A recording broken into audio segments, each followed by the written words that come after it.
Very good. Now, Jeremy, are you with us on the line? I'm here. Oh, good morning to you, Jeremy. I got very excited. You guys.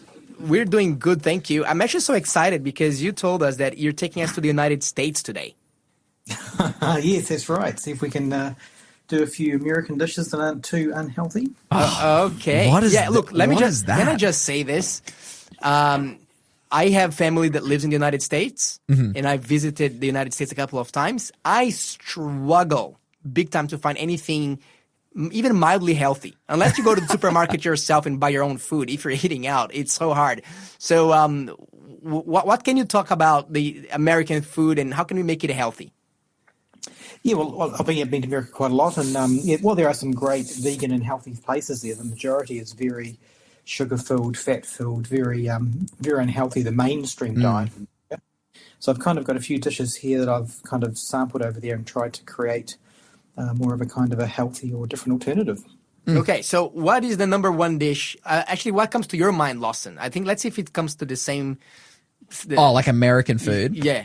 Okay, I'm just thinking of like burgers. Burgers is probably the number one, right? Burgers and I don't know. Like we're talking here about vegetarian food, but when I think of America, I just think of like big pieces of meat and just everything being big. I remember I went to New York when I was like 10 with my family, and they're like, oh, it was on they had a pizza on the kids menu, and it was like a 13, 14-inch pizza. It was like massive for this kid's pizza. It was hilarious. But yeah, that's what I'm thinking of when I think of America. Just everything being big and everything having meat, everything being like just westernized. Okay, so where are we starting with the healthier version of American cuisine, Jeremy?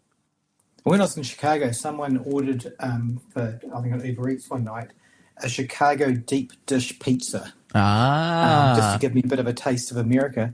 And it was this pizza that's quite deep, and it's pretty much 90% melted cheese with a bit of tomato sauce on top. Yeah. Have you seen these before? It is just, I have. like I never eaten eaten cheese in every slice. Dude, that's gnarly. It's basically a bowl of cheese with tomato sauce on top. It's crazy. There's no dough with it? No, there's dough. Oh, the base is a dough. The base is dough. But it's like a bowl. Like the dough it's like flat on the bottom with like a lip on the edge that keeps all the cheese inside. It's insane. It is insane. So how do you do? Can you convert that into a healthy recipe, like a healthy Chicago deep dish pizza?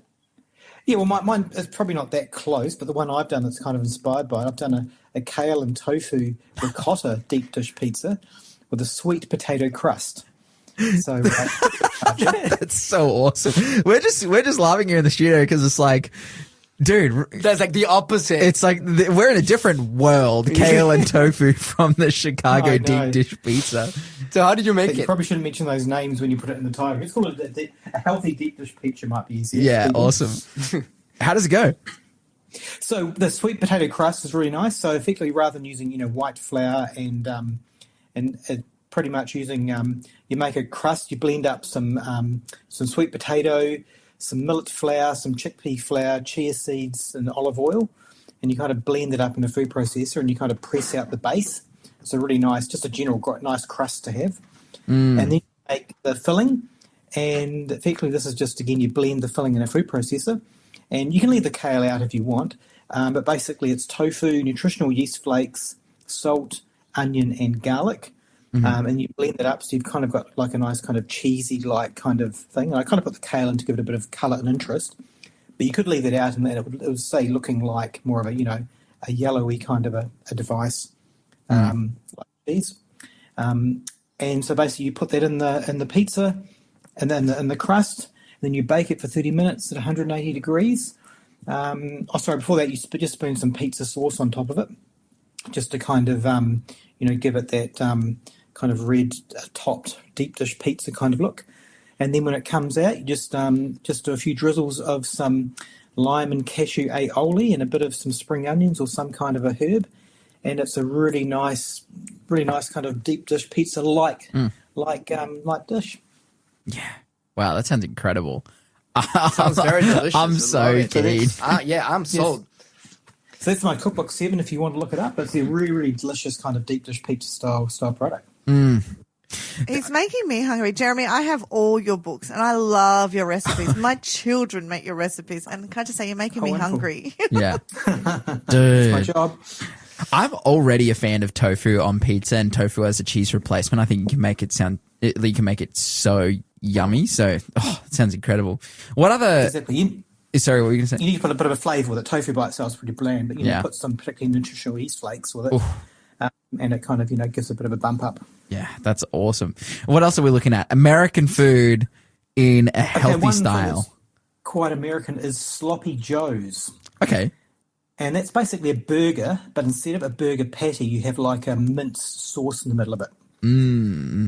So basically, the key with any kind of burger or the sloppy joes is getting a really nice burger bun. Don't just get a white one from the supermarket. You can get some nice, whole grain ones, which are very beautiful, very nice. And then you put in some lettuce and some avocado and a bit of some nice aioli or something, and basically make it like a mince mix. And I'm a big fan for this type of thing using TVP, protein. So basically, you hydrate that, so pretty much 1 cup of TVP plus 1 cup of boiling water, and it instantly becomes mince. And then you just saute it in a pan with oil, garlic, onion, grated carrot, celery, a can of tomatoes, some tomato paste, and some salt and some sage. And you get yourself a really nice kind of plant-based mince. And then you put that in the middle of your burger. Simple as that. Wow, it looks amazing. I love it. Dude. Simple, easy to do, delicious, nutritious, sloppy joes. Plant-based It's sloppy very, joes. very American thing as well. What's the next one? That was my cookbook number 8. The next one is chewy cauliflower buffalo wings with chive aioli. Oh, okay. Ooh. The buffalo wings. Okay, but made out of cauliflower. How does that go?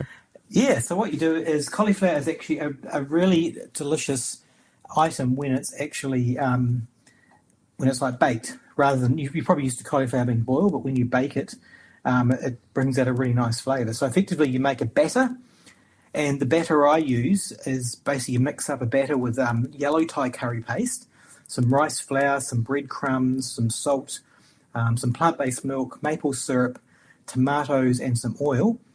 And then you cut your cauliflower firstly you roast the cauliflower on a baking tray for about 15 minutes with a little bit of oil just to kind of soften them up. And then you dip them into this batter and you coat them around like you would with a buffalo wing. And then you put them back on the tray and then back in the oven for 15 minutes. And they come out kind of golden brown, kind of with a crispy batter on the end of them. And then you serve them with a side of, I've got a side of chive aioli, which is made from cashew butter, water, salt, lemon juice, garlic, and some chives. And you dip those in and eat them with your fingers, and they are delicious. Oh, they look amazing. Is that which cookbook do we find That's this cookbook recipe? 8, Cookbook page 90. But that's a really nice recipe as well. Great for parties, or kids love them as well. Yes, well, cauliflower is really one of God's greatest triumphs in creating plants. I'm a big fan, and it's so versatile too. You can have anything pretty much you can do so much with cauliflower. Particularly when, a lot of people have bad experiences with it because they just end up having it boiled like broccoli. But when you roast it with a little bit of oil, it just brings out a different kind of profile. And it tastes a lot more beautiful. Absolutely.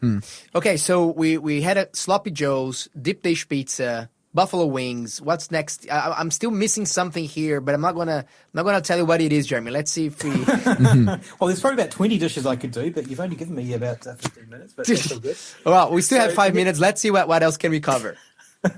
So the next one is a sweet dish, and this is very American, and that is key lime pie. Oh, okay. So if you've had a key classic lime pie, but very popular. So this again there's 2 parts to it. You do the base. So again, you can use any base you want. You can use any pastry, but I've got a really nice spelt coconut base that I use for this one, which is spelt flour, salt, coconut oil, almond milk, and some honey. And you just mix that up in a food processor, and then you just make a base, press it out into your pie dish, and then the filling, which makes it key lime. And again, if you get this in America, the key lime pie is probably 95% cream cheese and a whole lot of sugar and other things as well. So for the filling, we're going to again put that in a blender and blend up the mix, and that is cashew nuts, lime juice, avocados, agar powder, which helps it set, lime zest, maple syrup, vanilla essence, and a little bit of salt. And you blend this up into a really nice kind of cheesecakey kind of a texture, kind of a mix, and then you pour that into the base that you've made, and then bake it for 10 minutes. And then you basically slice it up like you would with like a pie, and serve it with a bit of cashew cream or something delicious. Wow. And it is a really, really zingy, tangy key lime pie if you've never tried key lime before. That looks pretty delicious. What's the next And one? that's from Cookbook 6. Okay, that's Yeah. The next one is, and it's kind of slightly Mexican and slightly American, because as you know, American food has a lot of Mexican in it. But these are pulled pork tacos. So the pulled pork is a big thing in America, and so these are tacos. And the great ingredient that you can use to make pulled pork is jackfruit. Yes, jackfruit is so I love it. So you make your taco the normal way. You basically have like your taco base and some nice vegetables like avocado, guacamole, tomato, coriander, etc., and some nice aioli. But the jackfruit filling, or the pulled pork filling, well, it's not pulled pork, it's pretend pulled pork filling. So basically you get a pan and you throw in some jackfruit. But where do you get the jackfruit from? So you get it from the supermarket. There's two types of jackfruit you can buy. The young green jackfruit is the one you want for this because it can make a savoury dish. There's also like a yellow mature jackfruit that looks like a mango. You don't want that one. That's more of a dessert one. So it comes in a can? Comes in a can. Drain the water out of it, and it's quite kind of tough. So you've got to kind of press it down with a wooden stirrer into the pan to kind of start breaking it up. And it kind of has a bit of a slightly sweet taste. So you've really got to throw a lot of strong flavours at it, so it then figures out that it's going to be savoury, not sweet. So you throw in some oil, some onion, garlic, smoked paprika, tomato paste, some water, some maple syrup, and some salt.